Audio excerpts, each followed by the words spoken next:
Saya bacakan Bilangan 13 ayat 26 sampai 33. Dan langsung datang kepada Musa Harun segenap umat Israel di Kades. Jadi segenap umat Israel di padang gurun Paran. Mereka bawa pulang kabar kepada keduanya dan kepada segenap umat itu, dan memperlihatkan kepada sekaliannya hasil negeri itu.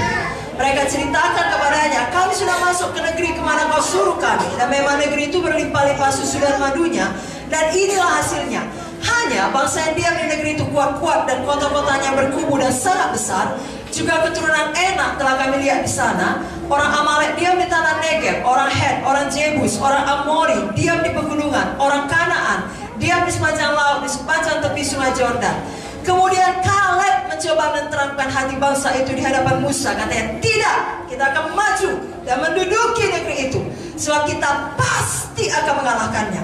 Tapi orang-orang yang pergi ke sana bersama-sama dengan dia berkata, kita tidak dapat maju menyerang bangsa itu, karena mereka lebih kuat daripada kita.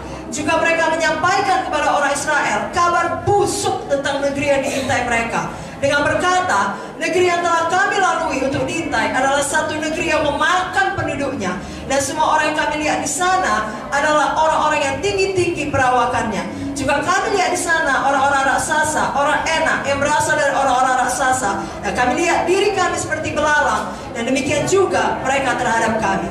Saudaraku, semua pilihan kita. Kalau kita memiliki iman yang berani, kita tidak melihat kepada kuasa musuh atau besarnya tantangan. Kita melihat kepada Tuhan kita yang jauh lebih besar.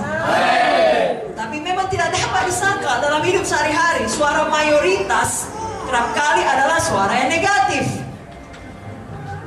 Bagaimana tidak? Kalau saudara sakit, tubuh saudara mengatakan saudara sakit. Keluarga saudara melihat saudara sakit. Dokter membuktikan saudara sakit. Mayoritas bukan? Tapi firman berkata saudara sembuh. Iman yang berani berkata saya sembuh. Mayoritas berkata daerah ini adalah daerah yang sukar. Jangan bersaksi terlalu semangat, nanti akan ada bahaya, akan terlalu banyak resiko. Tapi firman berkata tidak ada yang kebetulan. Ya, kalau Tuhan menanam kita di situ, berarti Tuhan akan menolong supaya kita bertumbuh di situ. Dan dimanapun kehendak Tuhan, disitulah tempat yang paling aman. Adalah kita yang memilih untuk memiliki iman yang berani seperti Kaleb. Kalau firman Tuhan berkata kita sanggup melakukan segala perkara, maka kita sanggup melakukan segala perkara. Karena firman Tuhan tidak berubah walau langit bumi berubah. Biar malam ini kita membuat satu komitmen. Walaupun seluruh dunia tidak ada orang yang mengerti, tidak ada orang yang mendukung kita dalam menyelesaikan panggilan Tuhan, tidak apa-apa. Asal kita memilih untuk tetap setia, untuk tetap maju di dalam panggilan Tuhan tersebut.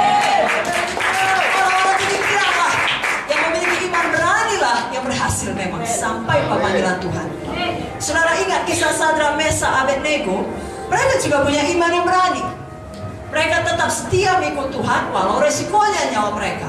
Dalam buku Daniel 3, saya baca ayat 17-18, jika Allah yang kami puja sanggup melepaskan kami, maka ia akan melepaskan kami dari perapian yang menyala-nyala itu, dan dari dalam tanganmu ya Raja.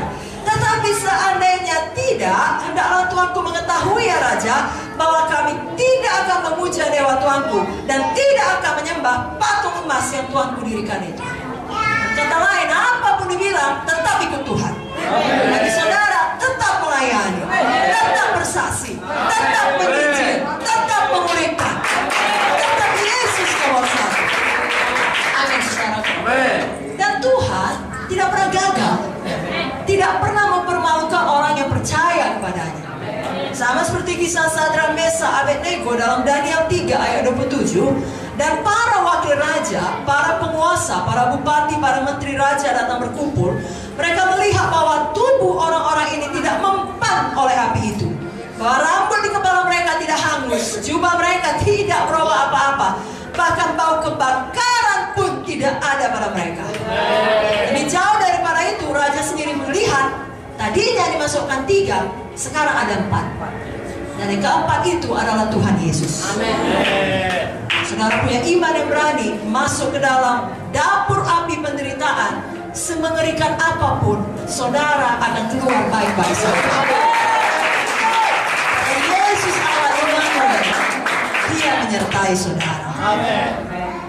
kita memiliki iman yang berani, saudaraku, lalu Tuhan yang menyertai kita tidak akan pernah sekali-kali pun meninggalkan kita. Lebih daripada itu, Dia yang berperang bagi kita. Bagian kita adalah terus maju, tidak menyerah, tidak berhenti. Sepanjang kita tidak berhenti, kemenangan sudah dijamin oleh Tuhan. Dalam Keluaran 14 ayat 14 dikatakan, Tuhan akan berperang untuk kamu dan kamu akan diam saja. Namun sisi yang berikutnya atau dimensi berikutnya, Kaleb juga memiliki iman yang tekun. Bukan hanya iman yang berani atau keberanian iman, tapi juga ketekunan iman. Sebab dia dikatakan dia tidak mundur. Demikian juga kita. Setelah kita berani untuk melakukan sesuatu, melangkah dengan iman, lalu tidak langsung sampai seperti apa yang kita fisika tersebut, kita tetap tekun di dalam setiap prosesnya. Berapa lama pun durasinya atau jangka waktunya, itu bagian Tuhan. Bagian kita tetap setia, tetap tekun, tetap teguh di dalam iman kita. Saya bacakan mengenai Kaleb dari Yosua 14, mulai daripada ayat 7. Aku berumur 40 tahun ketika aku disuruh Musa hamba Tuhan itu dari Kades Barnea untuk mengintai negeri ini. Dan aku pulang membawa kabar kepadanya yang sejujur-jujurnya. Sedang saudara-saudaraku yang bersama-sama pergi ke sana dengan aku membuat tawar hati bangsa itu. Aku tetap mengikuti Tuhan Allahku dengan sepenuh hati. Pada waktu itu Musa bersumpah, katanya, sesungguhnya tanah yang diinjak oleh kakimu itu akan menjadi milik pusakamu dan anak-anakmu sampai selama-lamanya.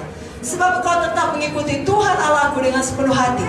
Jadi sekarang sesungguhnya Tuhan telah memelihara hidupku seperti yang dijanjikannya. Kini sudah 45 tahun lamanya sejak diucapkan Tuhan firman itu kepada Musa.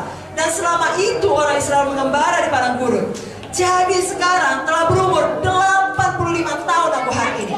Pada waktu ini aku masih sama kuat seperti pada waktu aku disuruh Musa. Seperti kekuatanku pada waktu itu, demikianlah kekuatanku sekarang untuk berperang dan untuk keluar masuk. Oleh sebab itu, berikanlah kepadaku pegunungan yang dijanjikan Tuhan pada waktu itu. Sebab kau sendiri mendengar pada waktu itu bahwa di sana ada orang enak dengan kota-kota yang besar dan berkubu. Mungkin Tuhan menyertai aku sehingga aku menghalau mereka seperti yang difirmankan Tuhan. Lalu Joshua memberkati Kaleb bin Jefune dan diberikannya lah Hebron kepadanya menjadi milik pusakanya. Itulah sebabnya Hebron menjadi milik pusaka Kaleb bin Jefune orang Kenas itu sampai sekarang ini. Karena ia tetap mengikuti Tuhan Allah Israel dengan sepenuh hati. Nama Hebron dahulu ialah Kiryat Arba. Arba ialah orang yang paling besar di antara orang enak. Dan amanlah negeri itu berhenti berperang. Amin. Sekali lagi 45 tahun bukan waktu yang singkat. Tetapi Kaleb tetap tekun beriman. Ada banyak hamba Tuhan, ada banyak anak-anak Tuhan. Awalnya sangat panas. Tapi setelah beberapa tahun, setelah menghadapi testing waktu, setelah mengalami banyak keadaan-keadaan yang tidak baik dan mengecewakan, imannya padam. Kehidupan rohaninya juga ikut redup dan padam, meninggalkan pelayanan, bahkan meninggalkan Tuhan. Jangan ada kita satu pun yang demikian. Ya, kita tahu mengikut Tuhan tidak seperti lari jarak pendek, tapi seperti lari maraton. Orang-orang yang lari maraton dibutuhkan endurance, ketahanan, ketekunan, saudaraku. Sebabnya Roma 12 ayat 11 mengatakan, janganlah hendaknya kerajinanmu kendor. Biar rohmu menyala-nyala dan layanilah Tuhan.